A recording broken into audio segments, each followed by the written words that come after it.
Capítulo 13 de Apocalipse. As bestas do mar e da terra. Apocalipse 13, 1 ao 18. E o dragão ficou em pé na praia do mar. E viu uma besta emergindo do mar, e ela possuía 10 chifres e 7 cabeças, e sobre seus chifres tinha 10 coroas, e sobre suas cabeças nomes blasfemos. E a besta que vi se assemelhava a um leopardo, e seus pés eram como os de um urso, e sua boca era como de um leão.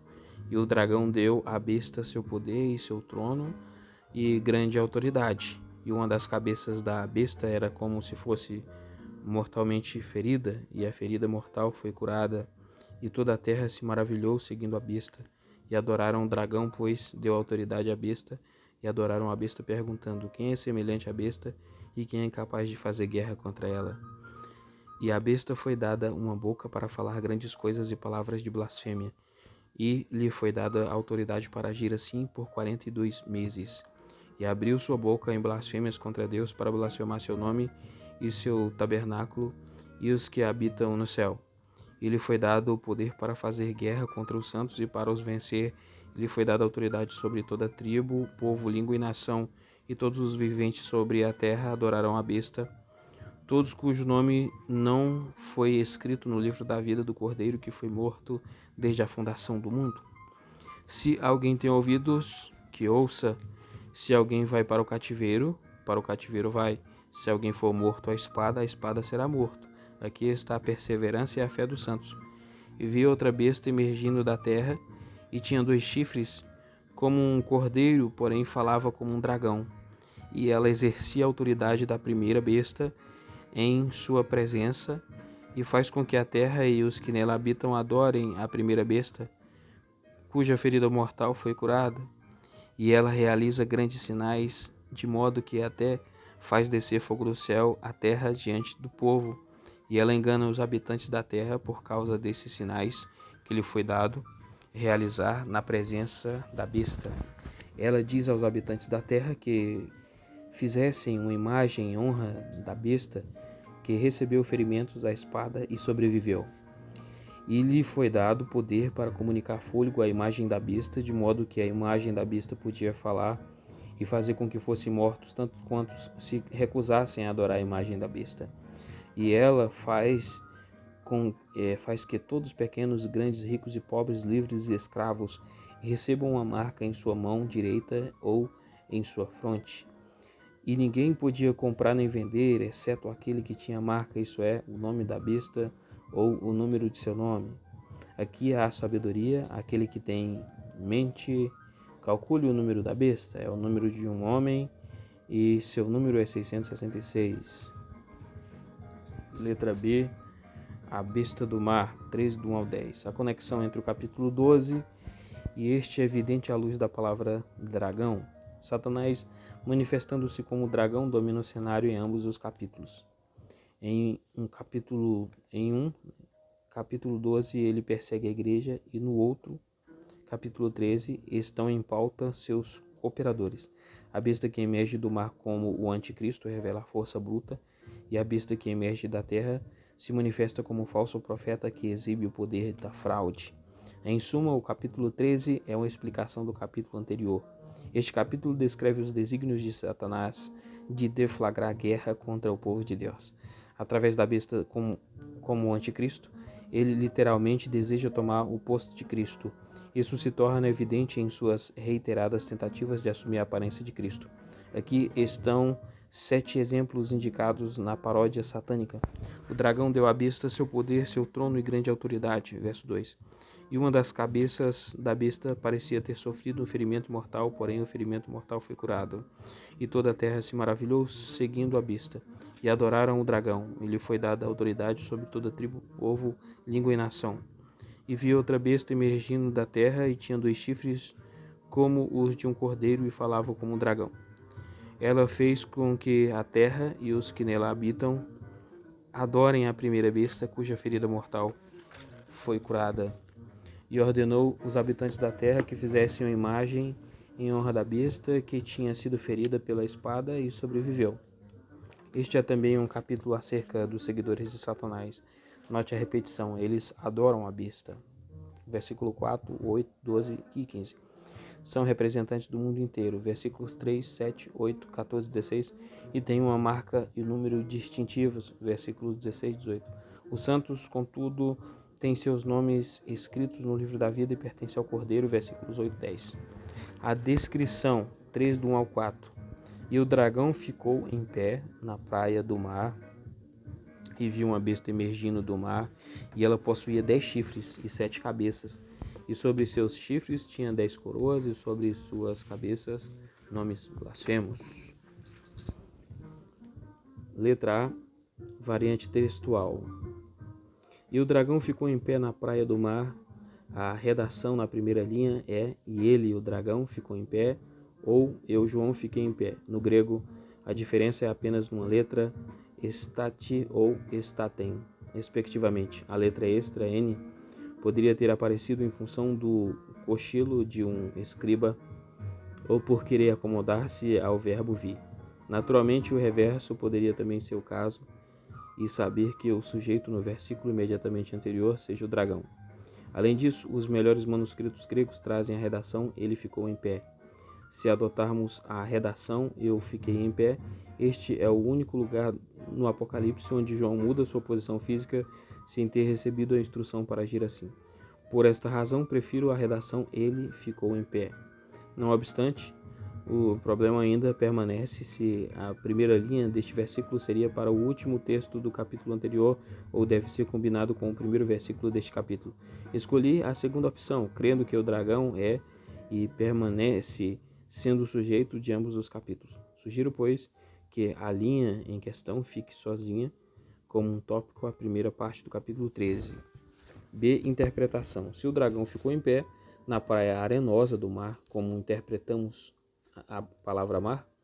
Antes de responder esta intrigante pergunta, devemos considerar o dragão em pé na praia como uma linha divisória entre o mar e terra. Ele emprega dois agentes na forma de duas bestas. Primeiro, ele faz sair uma besta do mar e, em seguida, convoca a besta que sai da terra. Essas duas bestas trabalham juntas em seu esforço para destruir o povo de Deus. O contexto claramente mostra que o mundo inteiro e todos os seus habitantes adoram a primeira besta. Versículo 4:8. João mesmo interpreta o termo mar simbolicamente em 17:15, onde o anjo lhe disse: as águas que você viu sobre as quais a prostituta está sentada são povos, multidões, nações e línguas. De igual forma, as profecias veterotestamentárias endossam a interpretação simbólica. Isaías 17:2 faz menção de nações rugindo como o mar impetuoso. E Daniel 7:3 descreve 4 bestas emergindo do mar como uma alusão à humanidade. Veja Jeremias 51, Ezequiel 26:3. No caso 51:13, né? Jeremias 51:13 e Ezequiel 26:3. Notamos também que João já escrevera que a besta emerge do abismo, 11:7. Esse lugar é o ambiente da besta e incorpora a humanidade sacrílega. A interpretação de que a besta representa Roma é restrita demais em vista da totalidade da raça humana que a adora. Letra C, simbolismo. E vi uma besta emergindo do mar, e ela possuía 10 chifres e 7 cabeças, e sobre seus chifres tinha 10 coroas, e suas cabeças nomes blasfemos. Sobre suas cabeças nomes blasfemos. Se interpretarmos o mar figuradamente, segue-se que o resto deste versículo seria explicado da mesma forma. Recorrendo à passagem de Daniel 7:3, João observa não 4 bestas, mas uma besta, como uma combinação de 4 emergindo do mar. Esta besta tem 10 chifres e 7 cabeças, mas esses números não devem ser tomados literalmente como uma referência a 7 reis. Por exemplo, a enumeração de 7 reis é tão diversa que a explicação indisputável está fora de questão. Alguns começam sua contagem a partir dos imperadores romanos com Júlio César, outros com Augusto e ainda outros com Calígula. Ainda que a explicação satisfatória pudesse ser dada, o intérprete teria dificuldade em explicar o sentido literal de 10 chifres e 10 coroas. É prudente entender os números 7 e 10 simbolicamente como figuras de completude e plenitude. e aplicá-las às forças combinadas dos governos mundiais postos contra os santos na terra. As 7 cabeças formam uma frente unida contra Deus, sua palavra e seu povo, e atacam com um poder completo de 10 chifres. As 7 cabeças e os 10 chifres são os do próprio Satanás, que já foi descrito como o gigantesco dragão vermelho. 12.3. Ainda que permanecendo na tela de fundo, Satanás está usando a besta, uma imagem dos governos mundiais, para fazer a obra dele. Note que o dragão tinha 7 cabeças, com 7 coroas em suas cabeças, porém a besta tem 10 chifres, com 10 coroas em seus chifres. Todos estes são retratos de poderes terrenos. Os números, as cabeças, os chifres e as coroas, todos estes juntos exemplificam uma força tremenda que ninguém reconheceria. Satanás usa os poderes do mundo para pôr em andamento sua causa sobre a terra, pois ele sabe que pouco tempo lhe resta. 12.12. O termo nomes blasfemos exibidos nas 7 cabeças da besta aponta para um motto, slogan ou credo que um governo tem adotado. Nos dias de João, os Césares eram reverenciados como Dominus et Deus, Senhor e Deus, o que nenhum cristão podia confessar. Para o cristão, somente Jesus era Senhor e Deus. 1 Coríntios 12:3. Outros governos têm feito suas doutrinas anticristãs conhecidas através de vários slogans. Por exemplo, durante a Revolução Francesa, o slogan Ni Dieu, ni Matri, nem Deus nem Mestre, era considerado como blasfêmia. Blasfêmia equivale a ridicularizar tudo quanto é santo. João diz que blasfêmia equivale a difamar o nome de Deus, sua habitação e os que estão no céu. Ele menciona novamente nomes blasfemos quando descreve a mulher sentada sobre a besta escarlate. João poderia ter em mente a profecia de Daniel 11:36, a qual fala do rei que se exalta acima de todo Deus e fala coisas blasfemas contra Deus. Versículo 2. E a besta que vi se assemelha a um leopardo, e seus pés eram como os de um urso, a sua boca era como a boca de um leão. E o dragão deu à besta seu poder e seu trono e grande autoridade. Para sua imagem retórica neste capítulo, o autor de Apocalipse recorre a Daniel 7. Esse versículo também tem sua origem naquele capítulo. Nele, Daniel descreve as 4 bestas, das quais 3 são nomeadas, um leão, um urso, um leopardo, e a 4ª é descrita como sendo terrificante. Essas bestas apontam para 4 impérios mundiais sucessivos, Neobabilônia, Neopérsia, Grécia e Roma. João, porém, as combina em uma só besta para denotar todos os poderes mundiais hostis a Jesus Cristo. O primeiro perfil é o do leopardo, notado por espreitar sua presa, sua assustadora rapidez em capturar sua presa e sua velocidade em desferir seu golpe mortal. O segundo quadro é o de um urso que, com suas poderosas garras, é capaz de dilacerar suas vítimas. E o terceiro, a boca de leão, simboliza crueldade quando mata e devora animais selvagens. Os 3 perfis dessas bestas são uma descrição de fora, rapidez e selvageria.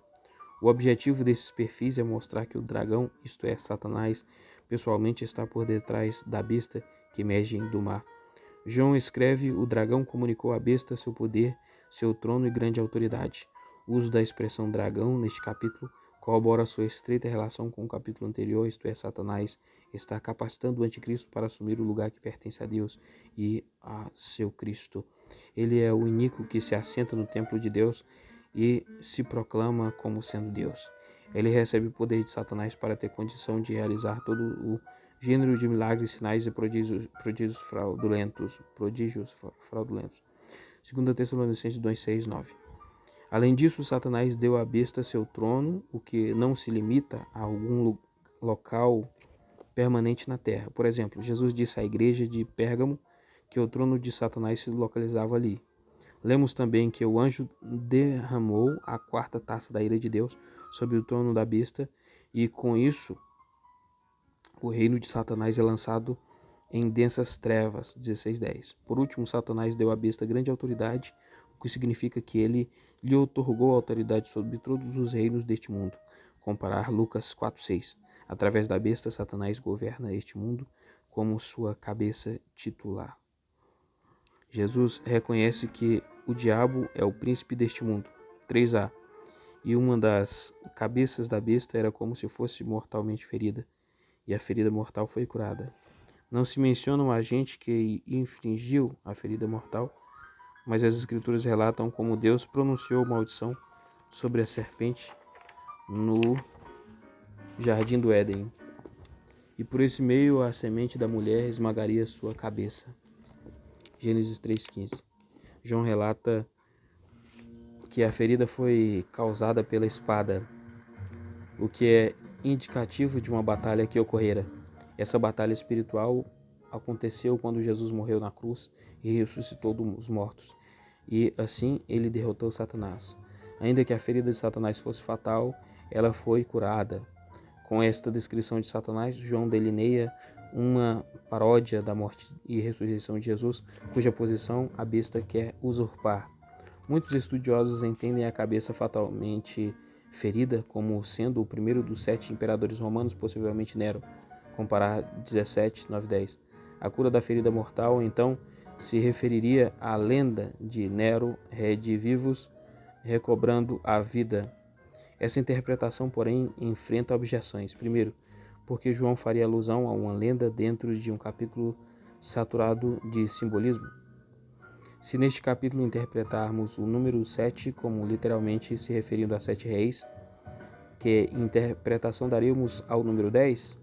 Segundo o texto, insinua que um agente externo administrou uma ferida mortal e uma de suas cabeças, mas a história registra que Nero mesmo infligiu a ferida que resultou em sua morte.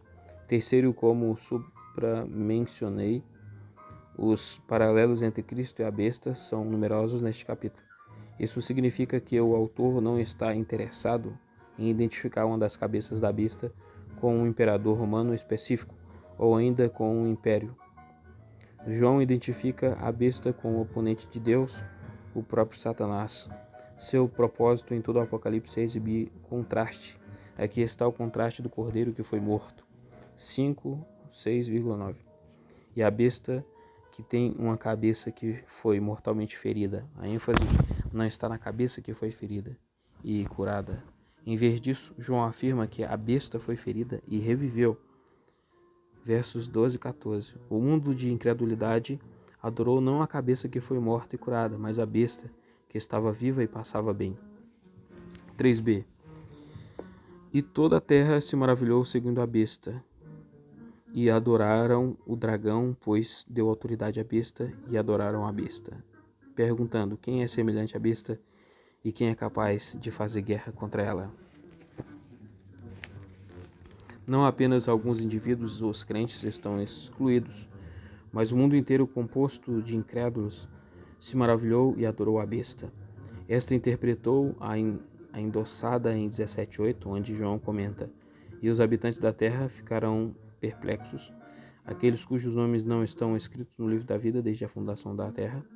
Vem a besta que era e não é e existirá.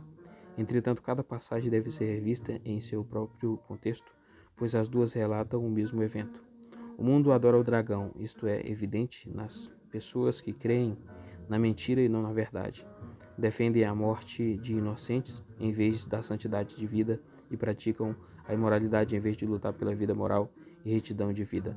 Ainda que haja no versículo 4 repetição da frase eles adoraram o, não há razão para deletar a primeira parte do versículo adoraram o dragão, porque ele deu autoridade à besta. A intenção de João é esclarecer que o culto ao dragão é o mesmo culto à besta, isto é, a besta é o instrumento na mão do dragão. Por todo este capítulo, o dragão é apresentado, porém, sempre por trás da cortina. A besta está fazendo o trabalho dele. O dragão capacita a besta com autoridade que, uma vez mais, é uma imitação de Jesus, que um pouco antes de sua ascensão disse: toda autoridade me foi dada no céu e na terra. Mateus 28:18. Note que neste capítulo o verbo adorar ocorre 5 vezes, das quais uma se refere ao dragão e 4 à besta. A pergunta que o povo formula é: quem é semelhante à besta? E quem é capaz de fazer-lhe guerra? Os leitores e ouvintes do Apocalipse estavam familiarizados com a inódia derivada do Antigo Testamento e reconheceriam que a pergunta suscitada pelos incrédulos é uma paródia dos cânticos de Sião. Quem entre os deuses é semelhante a ti, ó Senhor? Quem é como tu, majestoso em santidade, terrível em glória, que operas maravilhas? Êxodos 15:11, Salmo 35:10. Satanás que quer ocupar a posição de Deus aparece na forma da besta. Descaradamente ele indaga se existe alguém semelhante à besta. Essa pergunta espera uma resposta negativa, pois a autoridade que a besta recebeu, ninguém na terra ousaria se lhe opor. Com a segunda parte da pergunta, a besta desafia o povo de Deus a engajar-se em uma sua batalha. Seu alvo é apoderar-se deles, levá-los ao cativeiro e matá-los. A mentira triunfa sobre a verdade, o mal sobre o bem, a justiça sobre a justiça, a desonestidade sobre a honestidade, o vício sobre a virtude. A resposta é não, porque Deus está no comando. Através de seu Filho, Deus estabelece a justiça, a verdade, a retidão e a paz. A besta e finalmente Satanás enfrentarão a ira de Deus e do Cordeiro. Versículo 5. E à besta foi dada uma boca para falar grandes coisas e palavras de blasfêmia, e lhe foi dada a autoridade para agir assim por 42 meses. 4 vezes nestes versículos aparece a frase foi dado. Satanás é quem deu à besta poder e autoridade, porém o soberano supremo é o Deus onipotente. Em sua sabedoria inescrutável, Deus permite que a besta blasfeme, exerça autoridade e deflagre guerra contra os santos. O cenário para a frase uma boca para falar grandes coisas e palavras de blasfêmia é Daniel 7:8. Daniel menciona um pequeno chifre, isto é, o anticristo, que tinha uma boca e falava palavras arrogantes. Ele descreve a obra do anticristo bem detalhadamente, revelando que um rei falará palavras de blasfêmia contra Deus. Exaltar-se-á acima de todos os deuses, fará guerra contra as fortalezas poderosas e designará governante sobre muitos povos. Daniel 11:36-39.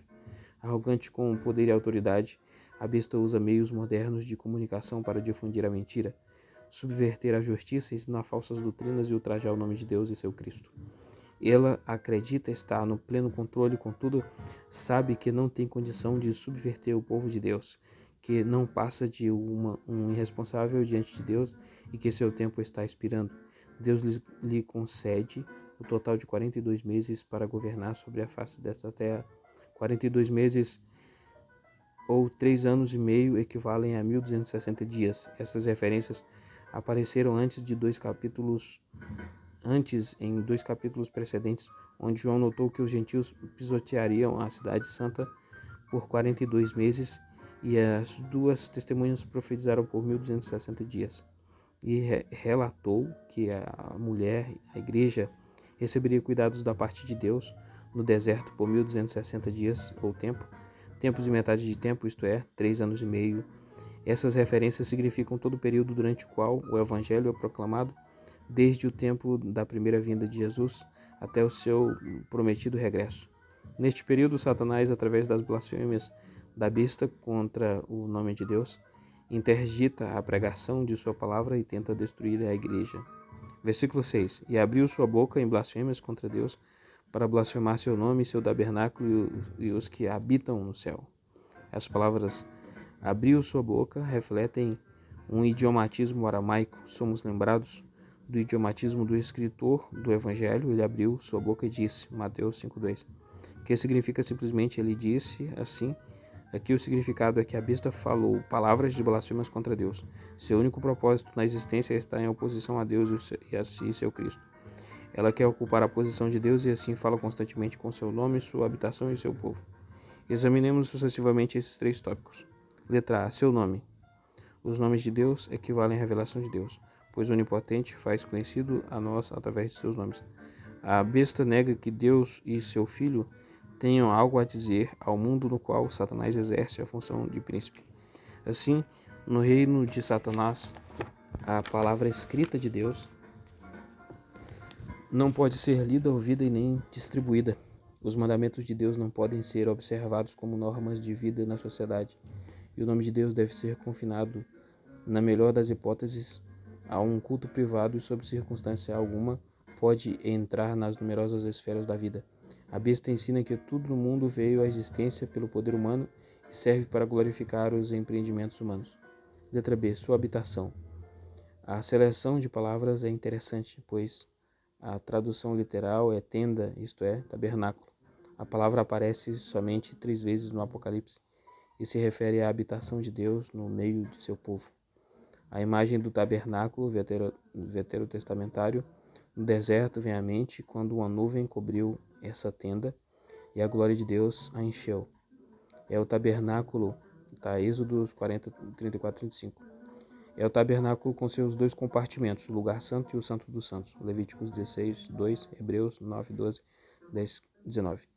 No santo dos santos, o sumo sacerdote entrava uma vez por ano como representante do povo de Deus para fazer expiação pelos pecados mediante a aspersão do sangue de animal. A besta deseja ocupar a posição de Deus e habitar na mente da humanidade sobre esta terra e governar sobre a sociedade humana. Letra C, seu povo. João usa o substantivo tenda para a habitação de Deus e o verbo acampar para o povo de Deus. O grego literalmente lê a sua tenda e aqueles que acompanham no céu. Uma vez mais, devemos chamar a atenção para a cena no deserto do Sinai, de Deus habitando no tabernáculo, rodeado por seu povo que habitava em tendas. É um quarto de harmonia e paz, o qual João, com fraseologia semelhante, expressa acerca da consumação. Não obstante, há mais ainda, podemos estender a ilustração dizendo que Deus alargou sua tenda sobre seu povo de modo que vivam juntos na morada de Deus.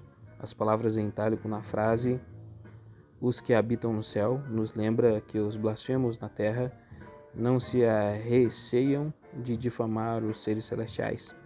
2 Pedro 2,10b, Judas 8.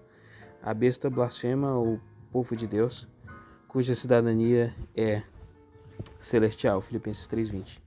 Ao mesmo tempo, os santos na terra são um com os que estão no céu, no entanto, só os que estão na terra experimentam a ira do diabo. E esses são as pessoas quem a besta persegue, como revela o próximo versículo. Versículo 7.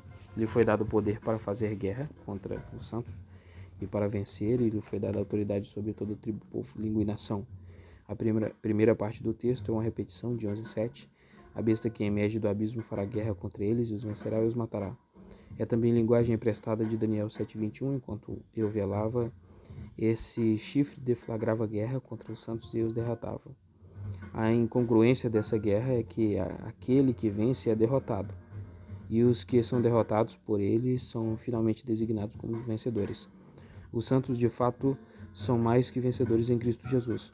Podem perder suas vidas aqui na terra, em sua oposição aos poderes do anticristo, porém passarão a eternidade com Cristo, vivendo e reinando com ele.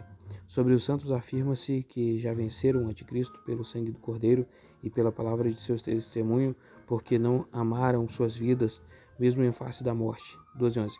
A voz passiva foi dada sugere que, em sua providência, Deus permite que a besta exerça autoridade sobre os santos e governe o povo sobre a terra. É verdade que Satanás é quem confere à besta autoridade e poder, mas é Deus quem está no comando e permite que essa transação se concretize. Como no versículo 5, assim aqui lemos 2 vezes as palavras "foi dado". O povo de Deus compreende que, embora as forças do maligno sejam fortes e em condição de os vencer, o livramento vem de Deus. Satanás paulativamente governa toda tribo, povo, língua e nação, não obstante ainda que o diabo pareça possuir poder sobre os santos que estão na terra, ele é incapaz de separá-los do amor de Deus que está em Cristo Jesus. Romanos 8, 38 e 39.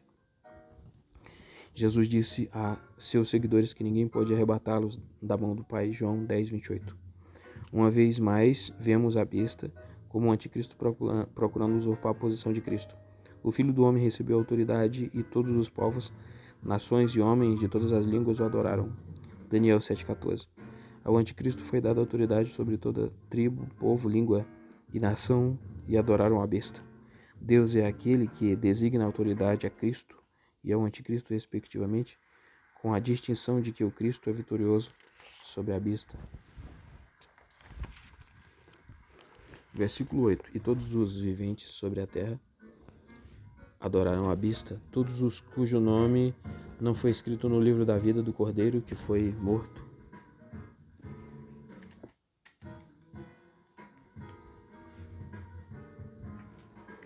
Todos os viventes sobre a terra adoraram a besta, todos cujo nome não foi escrito no livro da vida do Cordeiro que foi morto desde a fundação do mundo. Letra A. E todos os viventes sobre a terra adorarão a besta. João visualiza o futuro e prediz que a população dessa terra seguirá as diretrizes da besta e a adorará. Em todos os continentes, os povos como um todo obedecerão e venerarão o anticristo. O texto grego indica o pronome masculino, o ele, para o anticristo como o fim de indicar que ele aparecerá na forma humana. Esta pessoa receberá a adulação de todos os povos da terra, exceto os santos. João claramente divide a humanidade em aqueles que adoram a besta e naqueles cujos nomes estarão registrados no livro da vida. É a divisão dos não regenerados em contraste com os regenerados, os incrédulos em oposição aos crentes, os ímpios versus os santos. O anticristo busca imitar a Cristo, o qual comprou seu povo dentre toda tribo, língua, povo e nação. A besta deseja a dominação mundial, tendo após si todos os quantos não estão registrados no livro da vida. Letra B. Todos cujo nome não foi escrito no livro da vida. Este livro pertence ao Cordeiro que morreu por todos aqueles cujos nomes foram registrados nele. Tais pessoas lhes pertencem desde os tempos da criação e por isso ele as protege e as livra do maligno.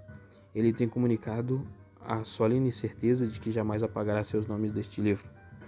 João escreve o substantivo nome e o verbo escrito no singular para indicar que não está se referindo ao grupo como um todo, mas ao crente individualmente, que recebe a certeza de que ele ou ela é filho de Deus. Os incrédulos, os que rejeitam a palavra de Deus e o testemunho de Jesus, nunca tiveram seus nomes registrados no livro da vida. São eles os seguidores da besta que a adoram no lugar do Senhor, dos senhores e Rei dos reis. E assim são seguidores do diabo, de cujo destino final partilham. 20.10. Os nomes dos crentes, contudo, já estão registrados no livro da vida do Cordeiro desde a eternidade. Letra C. O Cordeiro que foi morto desde a fundação do mundo. Como é possível interpretar estas palavras? A frase desde a fundação do mundo deve ser tomada como morto ou como escrito? A resposta a essa pergunta está na leitura de uma passagem que lança luz sobre este tema. João diz: E os habitantes da terra ficarão perplexos, aqueles cujos nomes não estão escritos no livro da vida desde a fundação da terra. 17.8. Aqui ele omite a referência ao Cordeiro morto e com isso indica que os eleitos de Deus foram selecionados na eternidade. Paulo também testifica que Deus escolheu seu povo em Cristo antes da fundação do mundo, Efésios 1:4. Tendo dito isso, observemos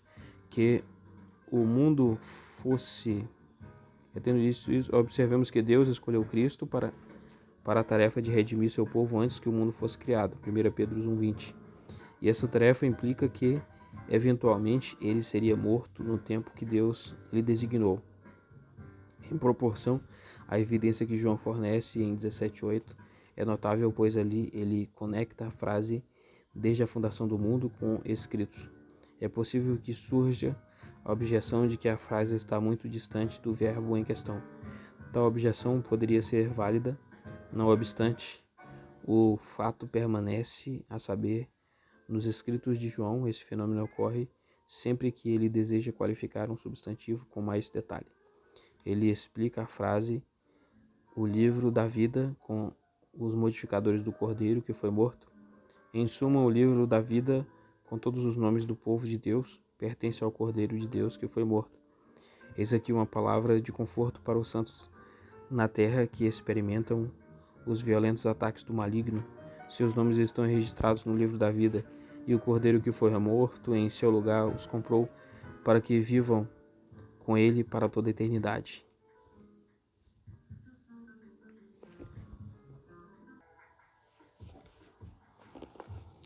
Versículo 8: E todos os viventes sobre a terra adorarão a besta, todos cujo nome não foi escrito no livro da vida do Cordeiro que foi morto desde a fundação do mundo. E todos os viventes sobre a terra adorarão a besta. João visualiza o futuro e prediz que a população dessa terra seguirá as diretrizes da besta e a adorará.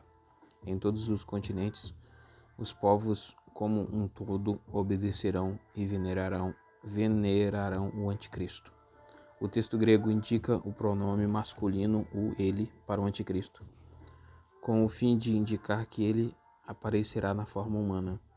Esta pessoa receberá a adulação de todos os povos da terra, exceto os santos. João claramente divide a humanidade em aqueles que adoram a besta e naqueles cujos nomes estão registrados no livro da vida. E a divisão dos não regenerados, em contraste com os regenerados, os incrédulos, em oposição aos crentes, os ímpios versus os santos. O anticristo busca imitar a Cristo, o qual comprou seu povo dentre toda a tribo, língua, povo e nação. A besta deseja a dominação mundial, tendo após si todos os quantos não estão registrados no livro da vida. Letra B. Todos cujo nome não foi escrito no livro da vida. Este livro pertence ao Cordeiro que morreu por todos aqueles cujos nomes foram registrados nele. Tais pessoas lhes pertencem desde os tempos da criação e por isso ele as protege e as livra do maligno. Ele tem comunicado a solene certeza de que jamais apagará seus nomes deste livro. João escreve o substantivo nome e o verbo escrito no singular para indicar que não está se referindo ao grupo como um todo, mas ao crente individualmente que recebe a certeza de que ele ou ela é filho de Deus. Os incrédulos, os que rejeitam a palavra de Deus e o testemunho de Jesus, nunca tiveram seus nomes registrados no livro da vida. São eles os seguidores da besta que a adoram no lugar do Senhor, dos senhores e Rei dos reis. E assim são seguidores do diabo, de cujo destino final partilham. Os nomes dos crentes, contudo, já estão registrados no livro da vida do Cordeiro desde a eternidade. Letra C. O Cordeiro que foi morto desde a fundação do mundo. Como é possível interpretarmos essas palavras? A frase, desde a fundação do mundo, deve ser tomada com morto ou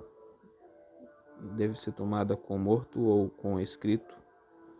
A resposta a essa pergunta está na leitura de uma passagem que lança luz sobre este tema. João diz: E os habitantes da terra ficarão perplexos, aqueles cujos nomes não estão escritos no livro da vida desde a fundação da terra. Aqui ele omite a referência ao Cordeiro morto, e com isso indica que os eleitos de Deus foram selecionados na eternidade. Paulo também testifica que Deus escolheu seu povo em Cristo antes da fundação do mundo, Efésios 1:4. Tendo dito isso, observemos que Deus escolheu Cristo para a tarefa de redimir seu povo antes que o mundo fosse criado, 1 Pedro 1:20. E essa tarefa implica que eventualmente ele seria morto no tempo que Deus lhe designou. Em proporção à evidência que João fornece em 17:8, é notável, pois ali ele conecta a frase desde a fundação do mundo com escritos. É possível que surja a objeção de que a frase está muito distante do verbo em questão. Tal objeção poderia ser válida, não obstante, o fato permanece a saber nos escritos de João. Esse fenômeno ocorre sempre que ele deseja qualificar um substantivo com mais detalhe. Ele explica a frase, o livro da vida, com os modificadores do Cordeiro que foi morto. Em suma, o livro da vida, com todos os nomes do povo de Deus, pertence ao Cordeiro de Deus que foi morto. Eis aqui uma palavra de conforto para os santos na terra que experimentam os violentos ataques do maligno. Seus nomes estão registrados no livro da vida, e o cordeiro que foi morto em seu lugar os comprou para que vivam com ele para toda a eternidade. Versículo 9. Se alguém tem ouvidos, que ouça. A mensagem do versículo anterior é alta e clara. O Senhor está ao lado de seu povo na terra, que todos os que ouvem essas palavras confortantes tomem nota, pois, através de seu servo João, o Senhor lhes fala. A expressão "se alguém tem ouvidos que ouça" é comum em nos lembrar das cartas de Jesus enviadas às 7 igrejas, capítulos 2 e 3, e o ensino de Jesus, Mateus 11 e 15. Essas palavras pertencem, antes de tudo, ao que já foi dito nos versículos anteriores, e em segundo lugar servem como ponte ao que segue. A mensagem é dirigida ao crente individualmente, que deve assumir uma posição em relação a Jesus. Em meio ao engano e falsidade, perseguição e morte, o cristão ocupa uma posição única de viver sob a mira do anticristo e de seus subordinados. Experimentando as mais severas dificuldades, o eleito sabe que Deus está do seu lado e vingará seus adversários.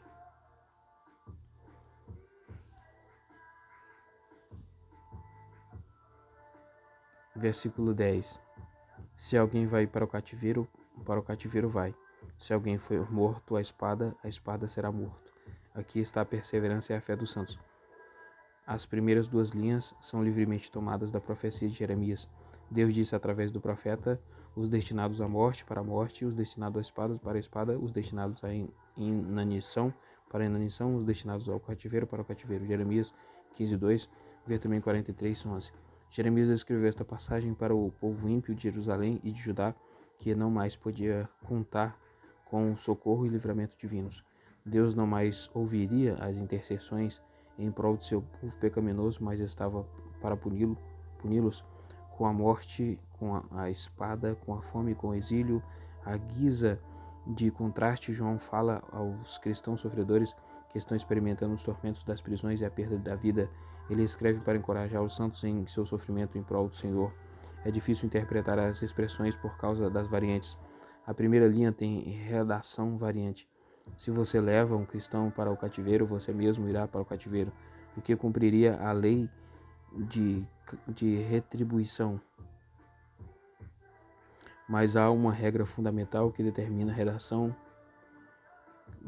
mais breve de um versículo, geralmente deve ser a preferível, porque os escribas eram aptos no acréscimo de um texto. A redação mais breve é os destinados ao cativeiro vão para o cativeiro. Este texto é mais forte dos dois e por isso o mais aceitável como o original. A segunda linha também exibe variantes. Se você matar com a espada, você deve ser morto. E aí está na KJV, na NRSV, na NASB. E se alguém for morto à espada, a espada deve ser morto. Está na NVI, está na NCV e na REB. A primeira tem um significado ativo, a segunda passivo. A primeira expressa a lei de retribuição, pagamento com a mesma moeda. O que você semeia também colherá.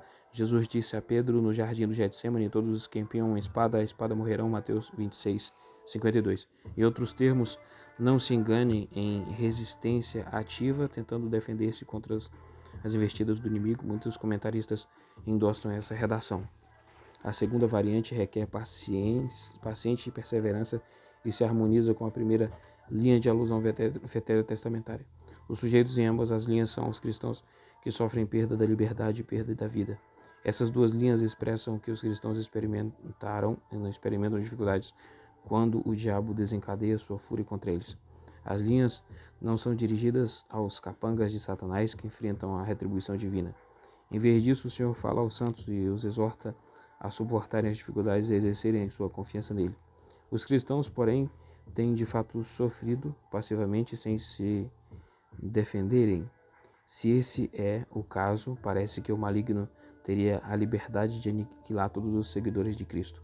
Entretanto, este é exatamente o ponto, porque Satanás não possui tal prerrogativa. Ele só pode fazer o que Deus lhe permite fazer. Os cristãos não devem empurrar a espada, mas devem permitir que Deus seja seu defensor. Quem governa esta terra não é Satanás, mas Deus. A vingança é minha, diz o Senhor, Deuteronômio 32, 25, Romanos 12, 19 e Hebreus 10, 30. Devemos considerar também que o grupo insignificante de seguidores de Cristo durante o primeiro século não teria tido qualquer chance se tivesse empunhado armas contra a todo-poderosa Roma. O Senhor o chamou não para resistência ativa, mas para paciente perseverança. A terceira linha, que está a perseverança e fé dos santos, depende das primeiras duas linhas e é um sumário. Ela se adequa apropriadamente às redações mais breves do texto. Não os perseguidores e executores, mas os santos sofredores é que são chamados a submeter-se ao Senhor e confiar nele. Nos primeiros capítulos e versículos do Apocalipse foram chamados a exercer perseverança de modo semelhante à fé dos leitores já foi expressa. E aqui vai passar por versículo 13, então, a besta da terra, né? Besta da terra.